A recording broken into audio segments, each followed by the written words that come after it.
Introduction to Vectors and Scalars. The study of Michael Jones is intimately tied in with the study of mathematics. Sometimes the direction of a number or quantity is as important as the number itself. Mathematicians in the 19th century developed a convenient way of describing and interacting with quantities with and without direction by dividing them into two types: scalar quantities and vector quantities. Quantities which can be described by magnitude only are called scalars. Scalars are represented by a single letter such as A. Some examples of scalar quantities are mass 5 kilograms, temperature 22 degrees Celsius, and numbers without units such as 3.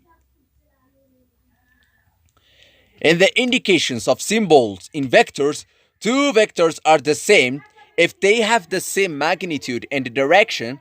This means that if we take a vector and translate it to a new position without rotating it, then the vector we obtain at the end of this process is the same vector we had in the beginning.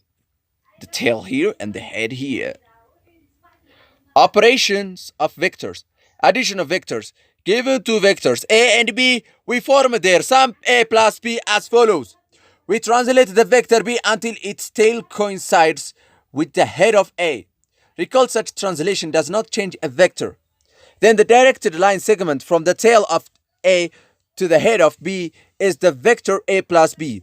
The vector addition is the way forces and velocities combine.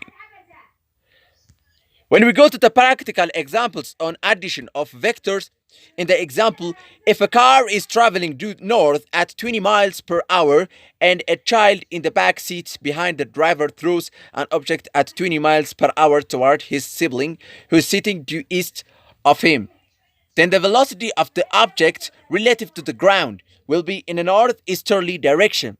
The velocity vectors form a right triangle where the total velocity is the hypotenuse. In the solution, the total speed of a magnitude we stated like that.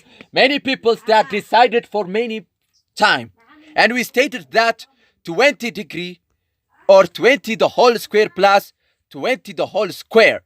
Let's identify by using the northeast. They are the perpendicular of vectors. 20 root of 2 miles. Addition of vectors satisfies two properties.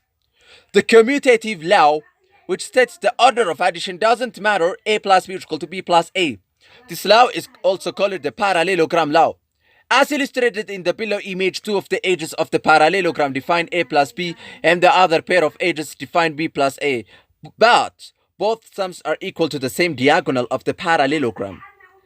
The associative law, which states that the sum of three vectors does not depend on which pairs of vectors is added first.